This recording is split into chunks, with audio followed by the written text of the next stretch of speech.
Miren, amados, hace un instante estábamos cantando acerca de la libertad. La Biblia dice que donde está el Espíritu de Dios, ahí va a haber libertad. ¿Sabe que el otro día estaba investigando y en Wikipedia, ¿conocen Wikipedia? Oh, interesante, ¿verdad? Y en Wikipedia me decía que la libertad es la capacidad que tiene el hombre para hacer conforme a su propia voluntad, conforme a su propia capacidad. El asunto es que cuando cada uno de nosotros tiende a hacer su propia voluntad, olvidándose de la voluntad de aquel que nos creó, ocurre algo que se llama anarquía. ¿Y sabe qué es anarquía? Cuando lo buscaba en Wikipedia también, me daba casi la misma definición de la libertad a la manera de nuestra sociedad. Me decía, la anarquía es la ausencia de gobierno. Cuando no hay gobierno, entonces hay anarquía, porque cada quien hace lo que mejor le parece. Las cosas a nuestra manera. Pero qué hermoso es nuestro Dios, que no solamente nos crea, nos diseña y nos da propósito y sentido de vida, sino que nos muestra también el por qué y el para qué. Así que por eso estamos acá. Y el primer tema que vamos a abordar hoy para ustedes que están allá en la televisión o acá presencial tiene que ver con las finanzas, tiene que ver con la mayordomía. Así que yo le quiero pedir que tome asiento porque vamos a darnos un paseo a lo largo de la Biblia acerca de esto. En este seminario, Gobiérnate, y vamos a partir con el tema de las finanzas. Finanzas, ¿por qué, Sergio? ¿Por qué vamos a hablar de finanzas? Quizás algunos acá todavía no trabajan, quizás algunos ya tienen familia o tienen hijos, porque, amados, cuando nosotros comprendemos que todas las cosas en el Señor tienen propósito, eso dice su palabra. Todas las cosas ayudan a bien a aquellos que son llamados. ¿Cuántos llamados hay acá? ¿Cuántos escogidos hay acá? Usted y yo somos lo que la palabra de Dios dice que somos. ¿Usted lo cree? Entonces diga conmigo, yo soy lo que la palabra de Dios dice que soy. Y usted es un hijo amado. Usted es un embajador del reino de los cielos acá en la tierra. Usted es lo que la palabra dice que es. Usted es un pueblo santo, una nación escogida, un aconsejado por Dios, un ministro llamado a reconciliar. Usted es un redimido, perdonado, lleno del Espíritu Santo. Usted es lo que la palabra de Dios dice que es. Y a partir de allí vamos a comenzar a hablar de algunas cosas que quizás por consecuencia de todo lo que nos rodea se nos olvidan y que la palabra de Dios también dice que es. Y lo primero que quiero contarles es que nosotros podemos tomar decisiones en la vida, no solamente en las finanzas, sino en todo, desde un punto de vista bajo el diseño original o como una copia. Quiero contarles una historia que me llevó a reflexionar y despertó mi conciencia hace algún tiempo atrás. Escuché la historia de un hombre llamado Benjamin Kyle. Él era una persona que nació en Estados Unidos y cuando ya estaba avanzado en edad fue conseguido a las afueras de un restaurante. Y este hombre había perdido la memoria, no sabía quién era. De hecho, ese no era su verdadero nombre, no se llamaba así. Y lo llevaron hacia la clínica, le hicieron exámenes, usted tiene amnesia, no recuerda lo que había pasado y duró muchos años sin saber quién era. Y durante ese periodo, él hacía lo que le decían, él comía lo que le daban, él trabajaba en lo que le enseñaban, él regía su vida por aquello que otros le decían que él era y que debía hacer. Y digo que me cambió y me refrescó la conciencia, porque me llevó a pensar si mi vida la estaba viviendo de la misma manera, no solamente en las finanzas, sino en todo sentido. Y justamente allí en Romanos 12:2, después de este verso que acabamos de leer, nos dice algo que me despertó la conciencia. Y nos dice, no te conformes a este siglo, no te conformes.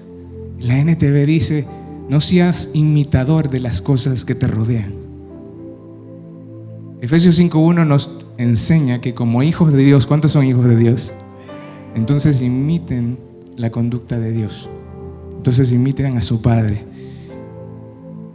Y nos damos cuenta que el Padre, habiéndonos llamado y hechos nosotros como una extensión de su persona acá en la tierra, porque eso nos enseña. Génesis 1 nos habla de que el Señor creó a Adán para que fuese una extensión de su persona acá en la tierra. Usted y yo somos una extensión de la persona de Dios, hechos a imagen y semejanza de Dios. Y cuando nosotros comprendemos eso, entonces deberíamos preguntarnos cómo estamos viviendo.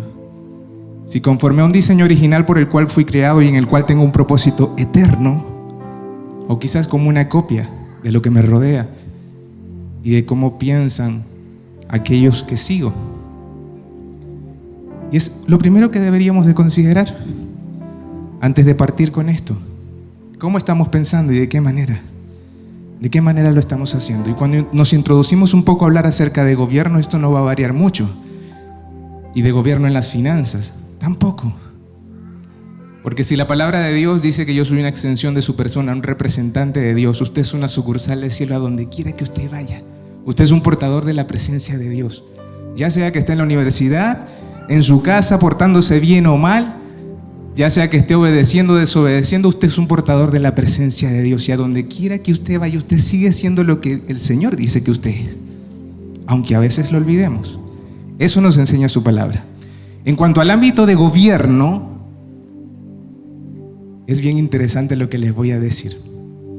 Porque en la Biblia se nos habla de gobierno desde Génesis 1 hasta Apocalipsis 21, 22. Cuando yo me acerco a las Escrituras me doy cuenta que el gobierno estaba explícitamente allí. Cuando Dios dice, te voy a crear a imagen y semejanza de mí, de nosotros, está hablando acerca de que íbamos a ser moralmente como Él. Todos acá tienen concepción de lo que es bueno y de lo que es malo. Y todos también acá hemos sido puestos para dominar sobre aquello que el Señor nos ha confiado. Ya sea el tiempo, ya sea en las finanzas, ya sea en las relaciones, ya sea en los estudios, ya sea en el trabajo. Él es soberano. ¿Cuántos lo creen? Pero nosotros somos responsables. Él es soberano, Él gobierna, pero nosotros estamos puestos acá para gobernar. Estamos puestos acá para dominar, para administrar, para ser mayordomos. Y ya vamos a hablar un poco acerca de esto, porque cuando nos introducimos en esto del gobierno, para explicarlo un poco sencillo, quiero mencionarles qué es el gobierno en 3D. En 3D. La primera D tiene que ver con dirección. No puede haber gobierno si no hay dirección. No puedo esperar que exista un gobierno respaldado por Dios acá en la tierra si yo no tengo una dirección clara. La segunda D tiene que ver con dominio. No puedo esperar el respaldo y la bendición de Dios si no estoy manejando las cosas a la manera que se me fue puesto. El apóstol Pablo le decía a los corintios, en la carta de los corintios, a los corintios le decía, ¿qué tienen ustedes que no se les haya sido dado? Y es la misma pregunta que yo quiero hacernos a todos hoy. ¿Qué tenemos que no se nos haya sido dado? Usted tiene vida, está respirando. ¿Cuánto están respirando acá? Bien, se nos ha dado la vida. A usted se le ha dado la vida, algunos trabajos, algunas relaciones, algunos tiempos, algunos un cuerpo.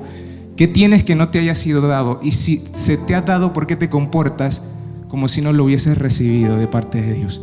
Eso le dice el apóstol Pablo a los corintios. Y es rudo.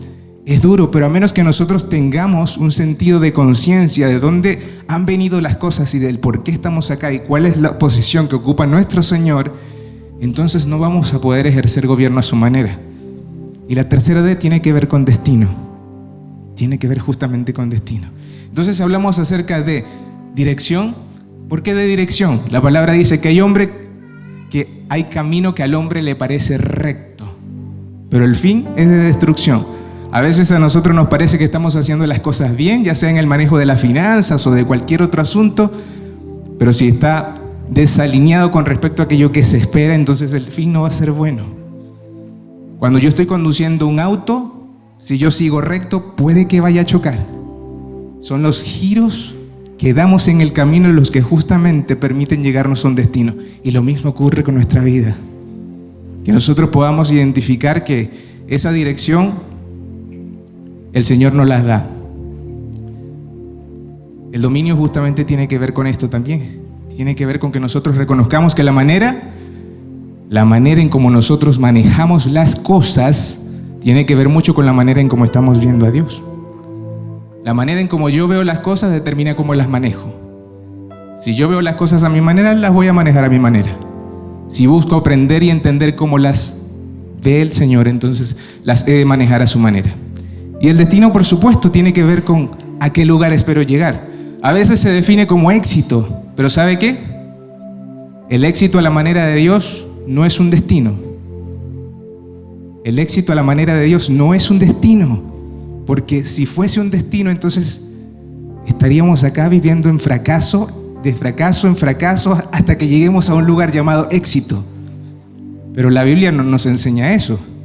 La Biblia nos enseña que cuando nosotros reconocemos a nuestro Señor estamos de victoria en victoria. Ya nosotros somos benditos, no vamos a ser benditos.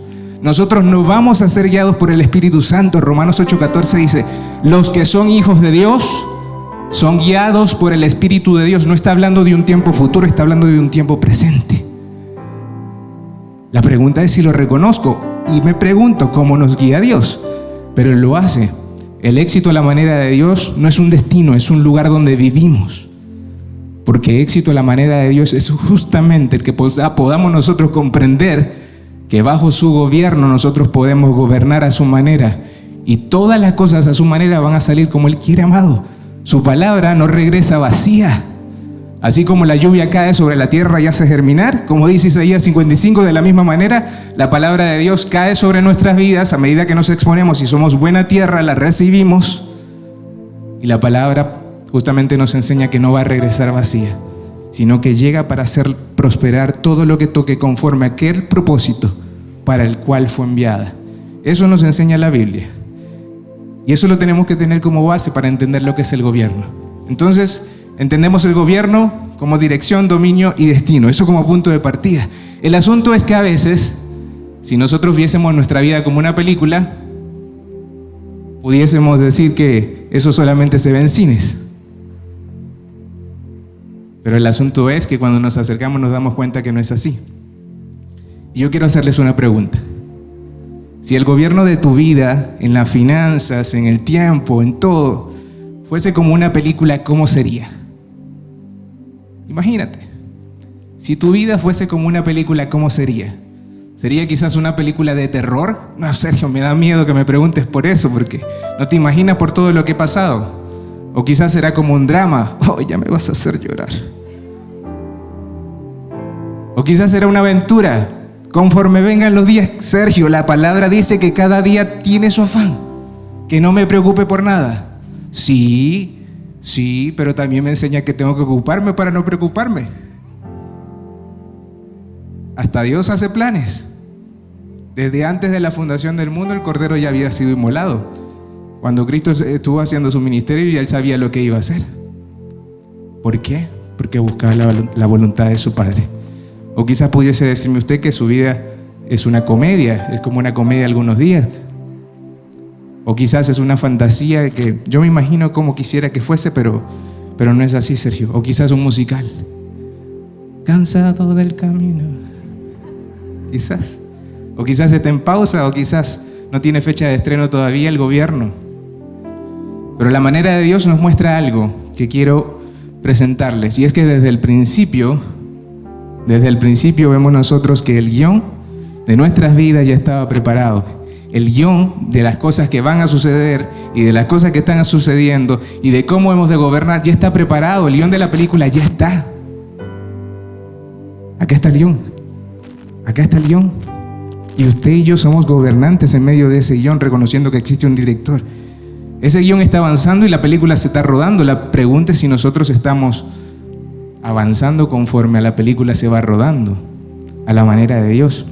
Cuando nos acercamos a la Biblia, para entender un poco este gobierno, antes de hablar de finanzas, porque no pudiese hablar de finanzas y comprender lo que nosotros somos. Por lo que nosotros somos, nosotros hacemos. Ya, por lo que nosotros somos, nosotros hacemos. Según como nosotros somos, tomamos decisiones. Y esas decisiones que tomamos justamente son las que nos llevan al éxito o al fracaso a la manera de Dios. Entonces yo no puedo hablar de cómo tomar decisiones en el área financiera sin primero reconocer junto a ustedes que hemos sido puestos acá para gobernar en todo lo que el Señor nos ha confiado. Y desde el Génesis 1, la palabra del Señor nos muestra muchas cosas. Si nos vamos al principio, comienza diciéndonos justamente en el principio ¿qué pasó? Dios creó los cielos y la tierra, y ese Dios que creó los cielos y la tierra jamás le ha concedido bajo ninguna causa ni motivo la propiedad absolutamente a nadie. Para yo poder administrar a la manera de Dios necesito comprender eso. Necesito un par de voluntarios. A ver, Pedro, tú, venga usted, hermano, vengan para acá, tienen cara de empresarios. A veces hacemos este ejercicio en las clases de finanzas. ¿Cuál es su nombre, hermano? Simón. ¿Cuál es su nombre, hermana? Grisel. Simón y Grisel. Venga para acá, Simón. A veces hacemos este ejercicio. Cuando nosotros comprendemos quién es el propietario de las cosas, porque Él no le ha cedido el derecho de autor absolutamente a nadie. Salmo 24:1, David lo reconocía, la tierra es de Dios y todo lo que en ella hay. Abraham lo reconocía, Pablo lo reconocía, Jesús lo reconocía, Pedro lo reconocía. La pregunta es si nosotros lo reconocemos, y la conciencia que nosotros tengamos de esa verdad en nuestra vida nos va a llevar, mi amado, a que todo cambie. Absolutamente todo, se marque un antes y después del cómo veíamos las cosas. A veces hacemos este ejercicio. Simón, vaya para allá. Tenemos a Simón. Simón es propietario de un par de panaderías. Simón, te quedan buenos los panes. Es propietario de un par de panaderías. Una está en Viña del Mar y la otra está acá en Santiago Centro. Por acá tenemos a Grisel, que es propietaria también de un par de panaderías. Perdón, usted no es propietaria. Usted es la administradora del negocio. El asunto es que Grisel también tiene una en Santiago Centro y en otra en Viña del Mar. Pero ¿sabe qué? Con todos los temas del alza del dólar y todo lo que está pasando, está ocurriendo algo. Y es que en una de las panaderías de Simón, Simón está consciente a nivel financiero que esa panadería, al menos de que él la cierre, va a quebrar. Está consciente. Grisel, por otro lado, le está ocurriendo la misma situación. Y también comprende que si no cierra una de las panaderías, la va a cerrar. Ella es la administradora de negocio. Fue puesta allí para tomar decisiones en ese negocio. Pedro es el dueño del negocio. El negocio tiene varias décadas, varias generaciones en propiedad de su familia. Pregunta tipo examen para todos. ¿No sabían que iba a haber examen? Pregunta tipo examen. ¿A cuál de los dos se le va a hacer más difícil tomar la decisión de cerrar el negocio? ¿A mi hermano Simón, que es el dueño y que ha pasado por generaciones su negocio, o a mi hermana Grisel, que es la administradora y está al frente del negocio?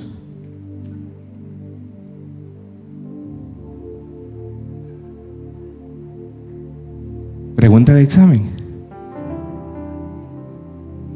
Va pasando el tiempo.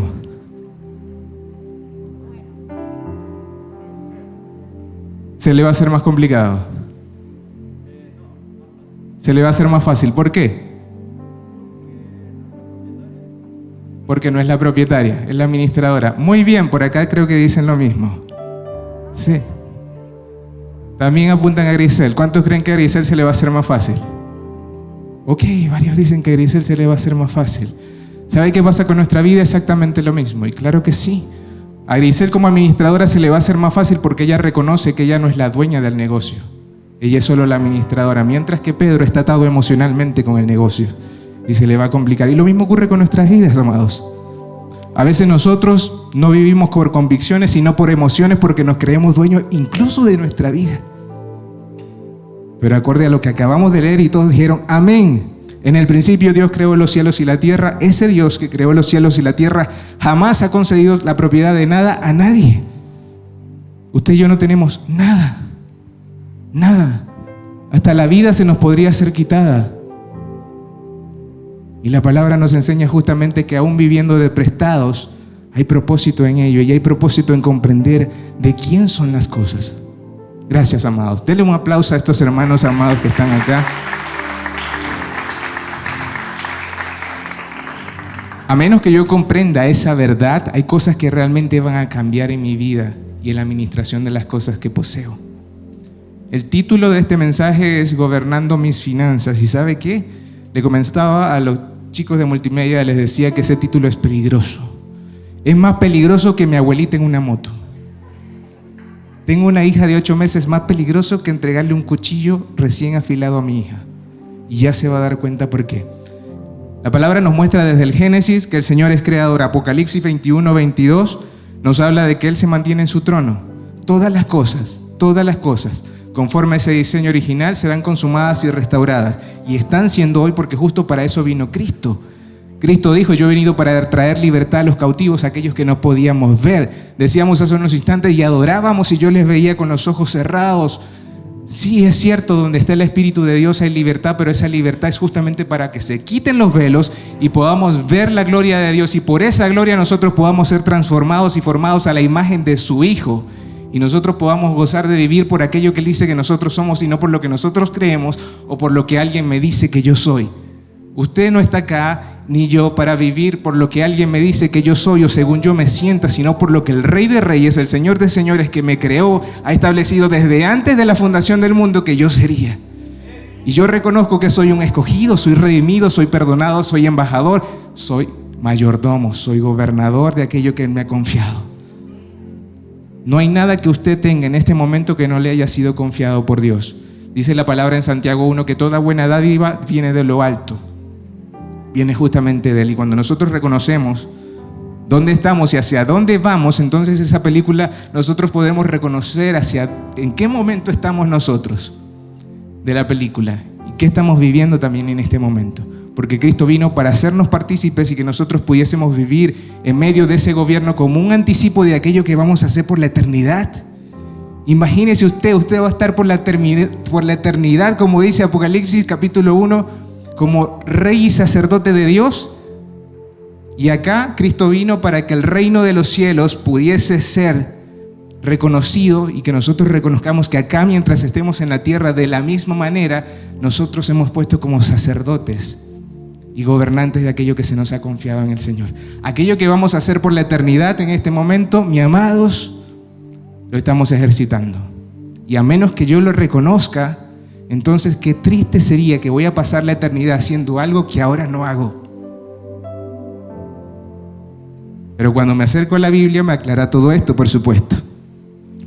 Entonces, cuando reconozco justamente que Él es el alfa y el omega, el que era, el que es y el que ha de venir, yo no puedo esperar que Él sea el omega de algo que no es el alfa. No podemos esperar que Dios sea el omega de algo que no ha sido el alfa. El alfa tiene que ver con lo primero. El alfa tiene que ver con que exista orden. En el principio Dios creó los cielos y la tierra estaba desordenada y vacía, y así se encuentra cuando no hay orden, cuando no hay gobierno. Porque las cosas podrían salir a mi manera, pero eso no quiere decir que están saliendo a la manera de Dios. Las cosas podrían salir bien conforme a mi propósito, pero eso no quiere decir que tenga el respaldo del cielo.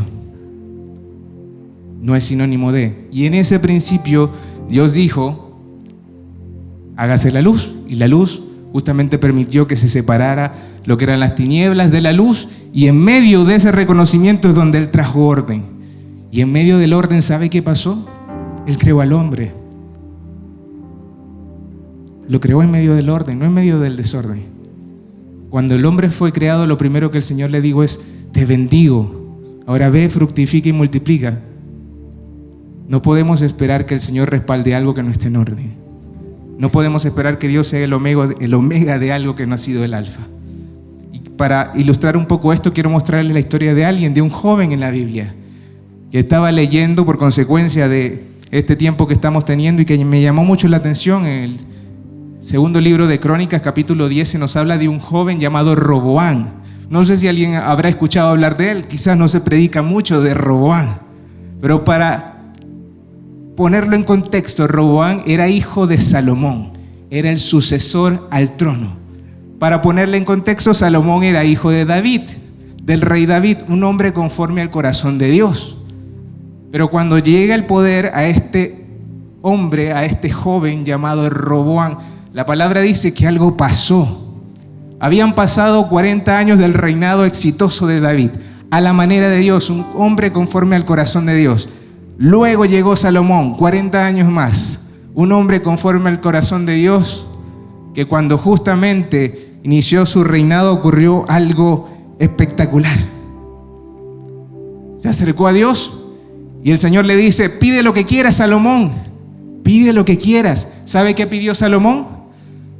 Señor, dame un corazón que discierna entre el bien y el mal para gobernar a tu manera.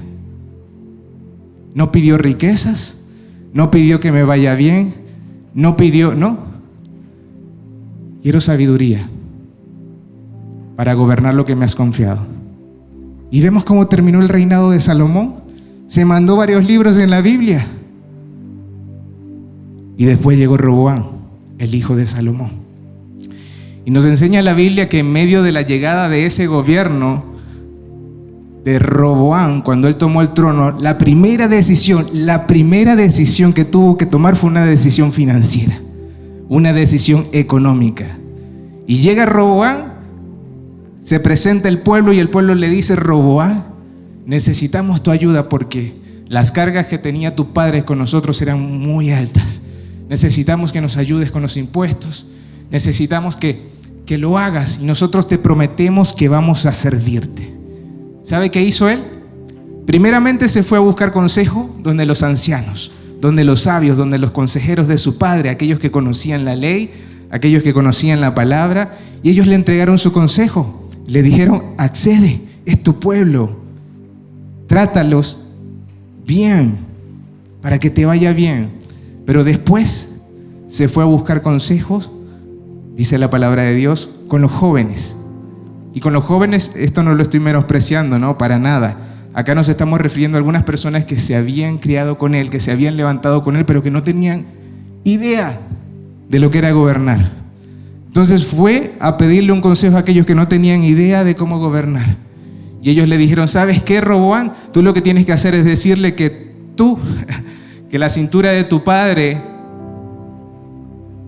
no era más gruesa que el dedo meñique de tu mano. No accedas a ellos, que tus cargas sean peores. Y tomó una decisión, y así lo hizo. ¿Saben qué pasó? En 3 días, de ser 12 tribus, las que gobernaba pasaron a ser solo 10, por una decisión. Solamente en 3 días, aquello que su padre y su abuelo habían levantado en 80 años, lo destruyó en 3 días. Y acá me quiero meter un poco, porque creo que la vida de Roboam para nosotros va a ser de bendición. La palabra nos enseña que las cosas que pasaron a nosotros son de bendición porque son como ejemplo para nosotros. Y hay 3 principios que el día de hoy te quiero compartir para que no nos pase lo mismo que le pasó a Roboam y para que podamos gobernar a la manera de Dios. Para que podamos comprender, amados, que esto va más allá que el dinero. ¿Cuántos piensan que el dinero corrompe a la gente? Levanten su mano. Bien. Ya, necesito otro voluntario. Vicky, venga. Corra, que va avanzando el tiempo. Y nos tenemos que ir. Téngame acá.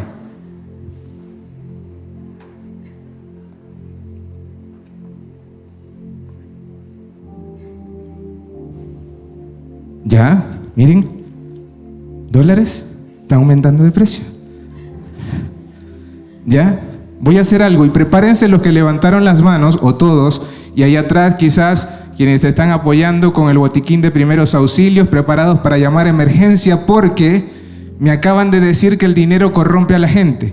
La Biblia dice, para algunos, que el dinero es la raíz de todos los males. Vamos a ver si eso es cierto. Con permiso. ¿Se siente bien? Sí. ¿Le duele la cabeza? No. ¿Se quiere desmayar? No. Ya. Muy bien, gracias. Amados, el dinero no corrompe gente. Y eso es un mito. La Biblia no dice que el dinero corrompa gente. El dinero no es la raíz de todos los males. El amor al dinero es la raíz de todos los males. El asunto no es el dinero, el asunto está acá adentro. Cuando Samuel se acerca a ver a quién debía ungir como rey, comienza a ver lo que estaba por fuera y el Señor le dice al rato, después que lo dejó revisar a todos los hermanos de David: "Ay, Samuel, lo que pasa es que ustedes están pendientes de lo que se ve, pero yo miro lo que no se ve, yo miro el corazón". Y es justamente eso lo que tenemos que entrenar. El dinero no corrompe. ¿Se sigue sintiendo bien? Sí. ¿Segura? Ya, vaya a sentarse. Muchas gracias. Un aplauso para Vicky.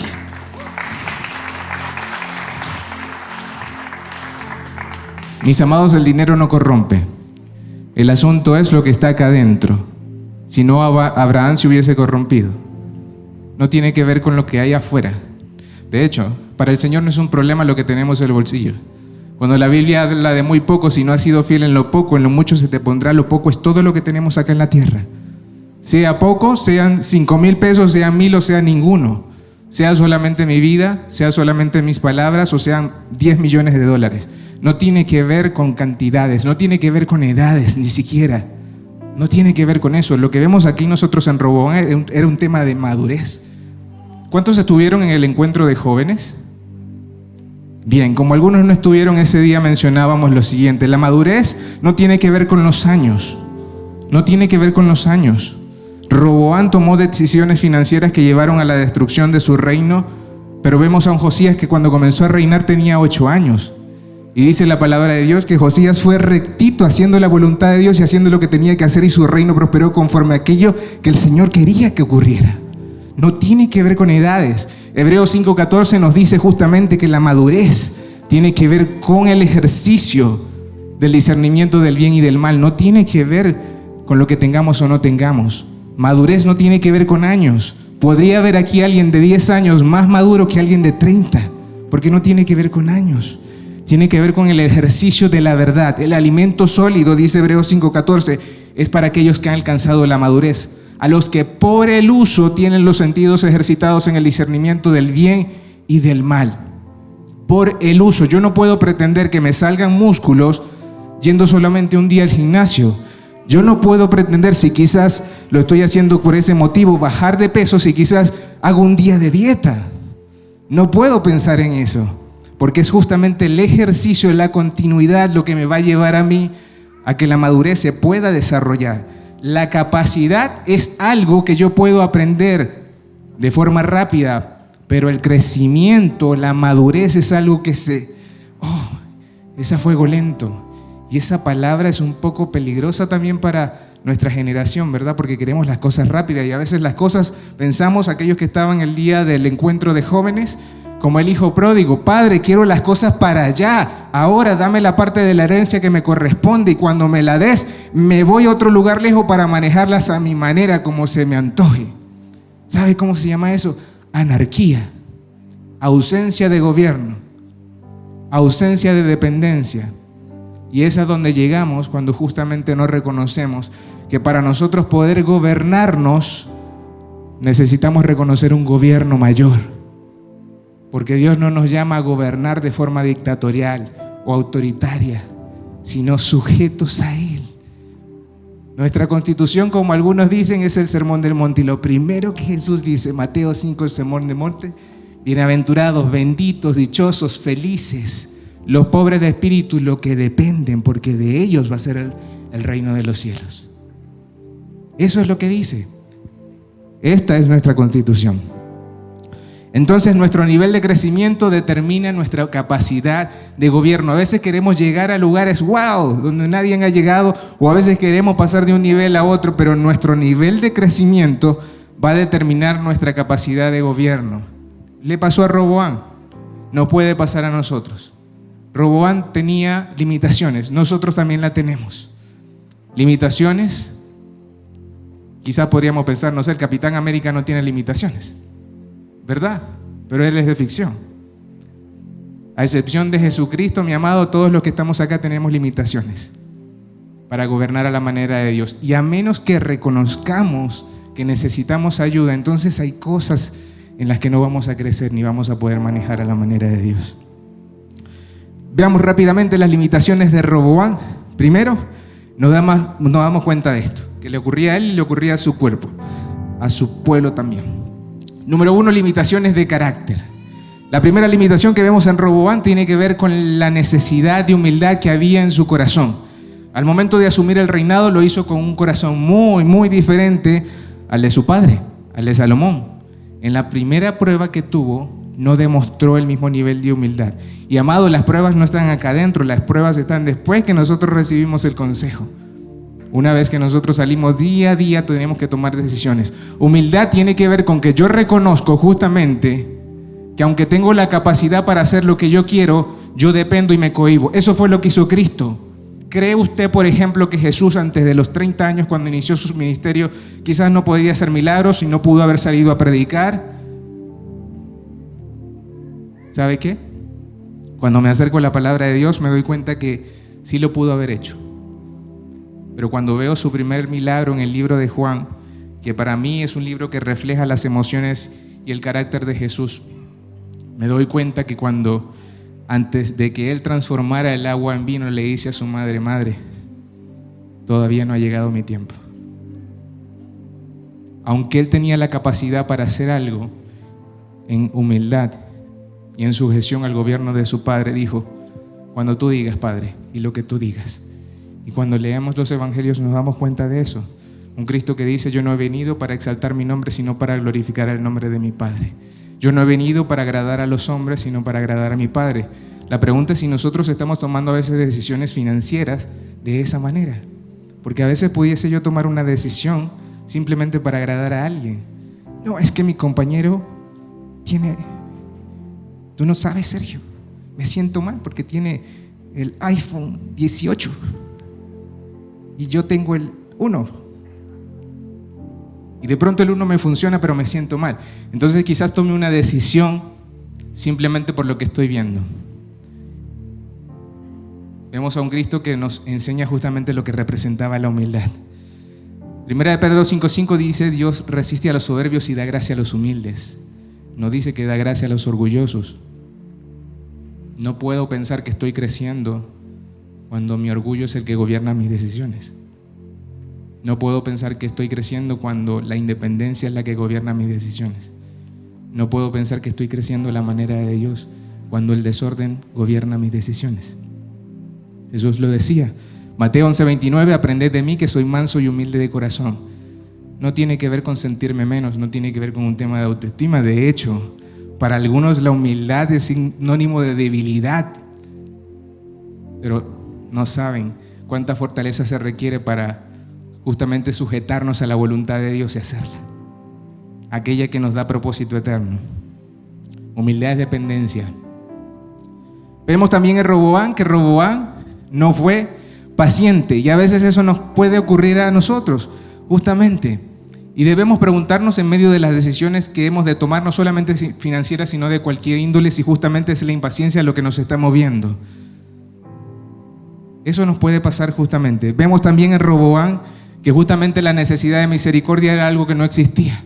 Él no vio a los demás como a sí mismo, sino que los vio justamente como algo en donde podía buscar beneficio. ¿Y sabe qué ocurre acá? Esta semana, antes de llegar acá, le preguntaba a muchas personas: ¿cuándo consideras o qué es lo que más te desagrada de los gobiernos del mundo?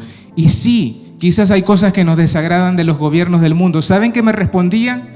Sacando estadísticas, un 40% me decía la corrupción. Un 30% de los encuestados me decía la injusticia.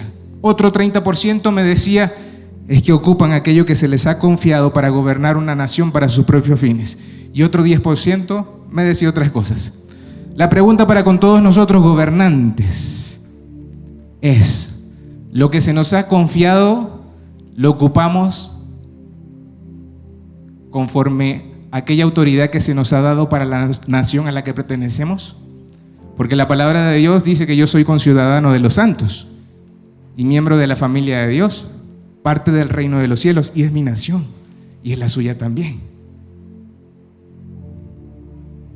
¿Será que a veces existe injusticia? Justicia tiene que ver con la verdad. Bienaventurados los que tienen hambre y sed de justicia. Tiene que ver con la verdad de Dios. ¿Será que a veces las decisiones que tomo en mi vida están basadas en la justicia mía o justamente reconozco que existen principios? ¿Sabe qué es corrupción? Precisamente ocupar aquello que se me ha confiado para otros fines diferentes al propósito que se me confiaron. ¿Y sabe qué? Cuando yo reconocía esto me quebrantaba, porque la palabra nos enseña que quizás nosotros cuando tomamos decisiones de cualquier índole o financieras lo hacemos de esta misma manera, pero que justamente cuando me acerco acá me doy cuenta que ese diseño original del que hablábamos hace un rato tuvo que venir a ser restaurado por alguien. Y el Señor mandó a su Hijo. Siendo generoso, Cristo se despojó por usted y por mí para que fuésemos restaurados a un diseño por el que vamos a vivir eternamente. Y Cristo, antes de ir a la cruz, decía: Padre, y esta es la vida eterna, que te conozcan a ti. Cuando nosotros conocemos al Señor, entonces comenzaremos a habitar como lo haremos también en la vida eterna. Y esa es una verdad también. Entonces, Roboam no podía ejercitar nada de esto, y aparte de ello, las decisiones no estaban centradas justamente en lo que Dios había decidido o dicho. Limitaciones de Roboam, limitaciones en la conducta. Nos damos cuenta que justamente Roboam sí buscó consejo, pero el asunto es que no lo siguió. Y claro, todos podemos estar acá buscando consejo de parte del Señor. La pregunta es si soy obediente conforme al consejo que Él me ha entregado. Cuando yo me acerco a la palabra de Dios, me doy cuenta justamente que cuando me estoy conduciendo por la justicia de Dios, Él me va a respaldar. Porque su palabra lo dice: busca primeramente el reino de Dios y su justicia, y todo lo demás será añadido. Es una promesa. Él no solamente es el propietario, sino que es nuestro proveedor también. Yo no sé cuántos lo creen acá. Pero yo reconozco que en medio de esa justicia, a veces decimos: Sergio, es que por fe que me voy a mover. Claro que sí, el justo por fe vivirá, y por fe entonces se conduce por la justicia de Dios.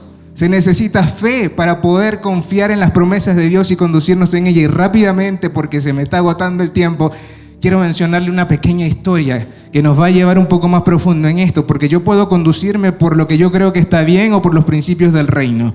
Hace unos meses atrás estaban haciendo unos ejercicios militares en uno de los océanos del norte. Y estaba allí Canadá, estaba Estados Unidos, estaban haciendo unos ejercicios en el norte.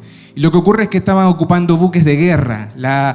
Los oficiales navales comenzaron a ocupar buques de guerra y comenzaron a hacer un ejercicio en el que salieron por las noches, y en medio de la noche ellos notaron que se estaba acercando un barco, una luz se estaba acercando, y en medio de esa luz ellos comenzaron a mandar mensajes hacia el barco y a decirle al barco: señores del barco, necesitamos que ustedes se muevan unos grados a la derecha o a la izquierda, porque si no vamos a chocar. El barco no hizo nada, la luz no hizo nada. De vuelta le mandaron un mensaje y le dijeron: no nos vamos a mover. El buque de guerra le dice: si no se mueve, vamos a dispararles y vamos a acabar con ustedes. Nuevamente le responden de vuelta: no nos vamos a mover. Por tercera vez le dijeron: esta es su última oportunidad. Si ustedes no se mueven, los vamos a destrozar. De vuelta le respondió, en este caso, le respondieron de vuelta y le dijeron: ¿sabe qué? Es que nosotros no nos podemos mover porque usted está viendo, es la luz del faro de San Carlos. Era un faro, no era un buque, no era un barco.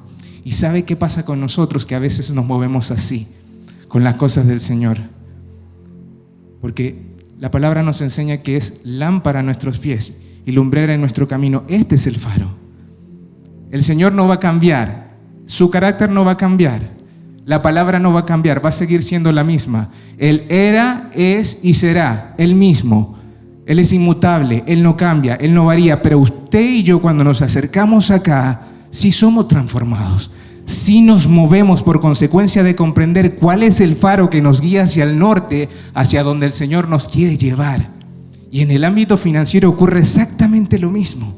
Y cuando llegamos ahí a esa palabra, rápidamente le quiero mencionar algunos principios. El primero de ellos tiene que ver con la renuncia. Si yo no comprendo, si yo no entiendo que para gobernar a la manera de Dios las finanzas necesito reconocer a quién pertenecen, entonces jamás voy a hacerle caso a ese faro.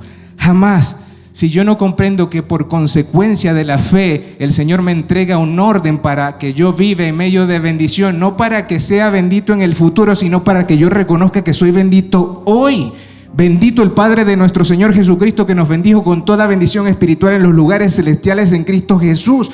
Usted y yo ya somos benditos en Cristo. Entonces yo no comprenderé que hay un orden en el que me tengo que meter y comprender que hay principios eternos para gobernar y administrar las cosas.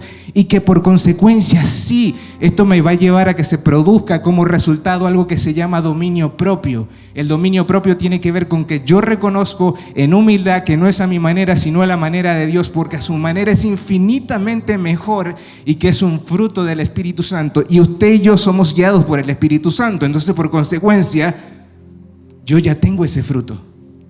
Yo ya tengo ese fruto, pero tengo que reconocerlo. Se necesita una llave llamada fe para tener dominio. Un dominio que me permita justamente cuando vaya a ocupar las finanzas, reconocer que necesito ser prudente. Para aquellos que estaban el día del encuentro, decíamos que la prudencia era como un semáforo. Paro, pienso y después actúo. El asunto con nosotros es que a veces reaccionamos y tomamos decisiones y después pensamos el por qué las tomamos de la manera como le hicimos. Pero la palabra del Señor nos enseña que Él iba a considerar un hombre prudente, Mateo capítulo 7, aquel que pondría su casa como sobre la roca, que fuese prudente, que escucha y hace. Cuando yo reconozco esos principios, entonces yo vivo en integridad, en honestidad, no buscando defraudar a nadie, no mintiendo, no, revisando mi corazón. Señor, quiero ver mi corazón, examina mi corazón para ver si lo que hay en él se ajusta a lo que tú estás diciendo que yo soy para gobernar de esa manera. Y por consecuencia, antes de gastar, quizás vaya a considerar ahorrar. Y por consecuencia, independientemente del lugar en donde me encuentre, aprenderé, como el apóstol Pablo decía, a vivir en contentamiento y a vivir en amor, no pensando solamente en mí. Porque gobernar las finanzas a la manera de Dios no tiene que ver solo con nosotros. Pablo le decía a Timoteo: en los últimos tiempos la gente va a ser amadora de sí misma, solamente van a pensar en ellos mismos, se van a olvidar de los demás, no van a vivir en misericordia. Amados, el Señor nos ha confiado lo que a Él le pertenece para que usted y yo podamos movernos como hijos acá, y que podamos extender su reino acá en la tierra. Jesús le decía a sus discípulos, no le decía a todo el mundo, le decía a sus discípulos. ¿Cuántos discípulos hay acá? Pero le decía a sus discípulos: si no han sido fieles en el uso de lo falso, de lo que es poco, de lo que les entrego en el mundo, que les presto porque es ajeno, ¿cómo van a ser fieles en aquello que les pertenece, que es eterno y que es verdadero? Y es una gran verdad. Es una gran verdad eso. Para ir cerrando ya, mis amados, recordar un par de cosas. Las limitaciones de Roboam también tenían que ver con un tema de criterio. El criterio tiene que ver con que cada vez que yo vaya a tomar una decisión, yo reconozca justamente al Señor como mi centro. Que le reconozca a Él, que le reconozca a Él. La manera en cómo vivimos el gobierno de Dios en nosotros determina la manera en cómo gobernamos las cosas. Y lo repito, la manera en cómo vivimos el gobierno de Dios en nosotros y cómo lo vemos y lo reconocemos determina la manera en cómo gobernamos las cosas.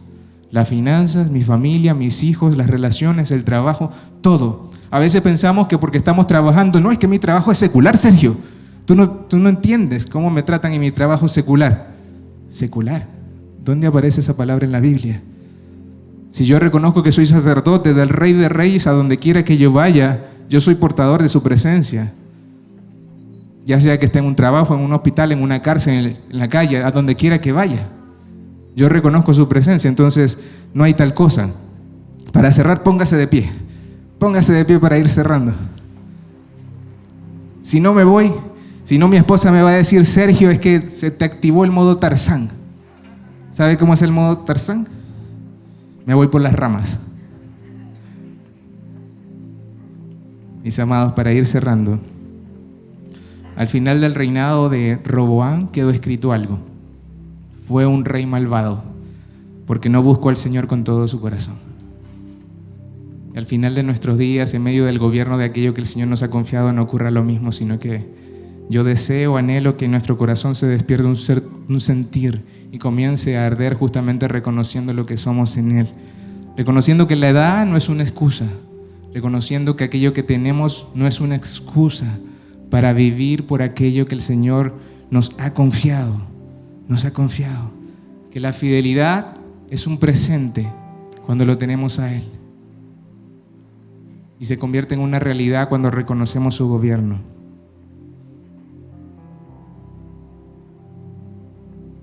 Así que, algunos consejos. Humildad, persígala. Necesitamos perseguir la humildad como lo habría hecho Cristo Jesús. Él se despojó de sí mismo, menguó para que Cristo creciera, para que el Señor creciera, para que fuese su Padre quien fuese glorificado, y como decía el apóstol Pablo, que nosotros podamos vivir en estos días, ya sea que coma o que beba o lo que sea que haga, que todo sea para la gloria de Dios. Practique la prudencia, deténgase cuando tenga que tomar decisiones, piense y luego reaccione. Tenga criterio. Ejercite la madurez. La madurez se ejercita, se practica. Reconozca el gobierno que Dios le ha dado y haga parte de usted la fidelidad que el Señor ya tiene primeramente con nosotros, porque Él no nos pide hacer algo que primero no haga y de lo cual Cristo no sea ejemplo en nuestras vidas. Absolutamente nada. Absolutamente nada. Cuando entendemos quién es nuestro Señor y quiénes somos nosotros en medio de, entonces se aclara la perspectiva. Yo quisiera que oráramos. Incline allí su rostro, cierre los ojos.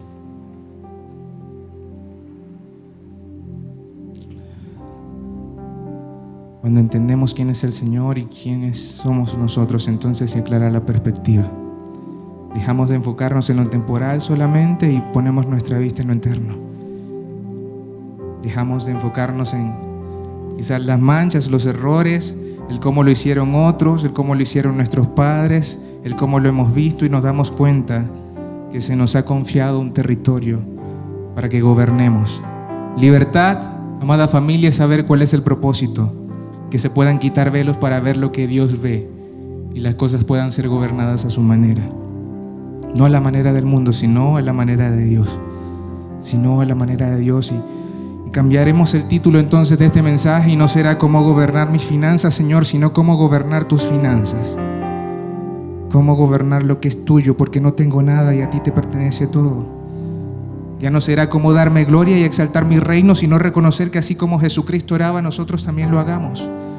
Padre nuestro, que tu nombre sea santificado y nos entrega provisión para que su nombre sea honrado. Padre, que seas tú primero y luego lo nuestro, no lo nuestro primero y luego tú.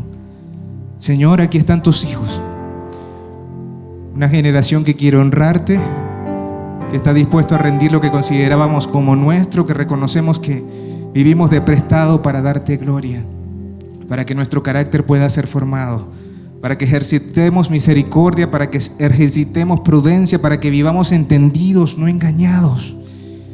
Y Señor, esta es un área muy distorsionada en nuestros días, que nos lleva a desviar muchas veces la mirada de ti, de tu propósito, de esa libertad hermosa que vienes a traer para transformarnos de gloria en gloria. Eres tú quien nos guía, quien con cuerdas de amor nos engañas, enciendes la luz de nuestras conciencias para reconocer que tú eres nuestro consejero.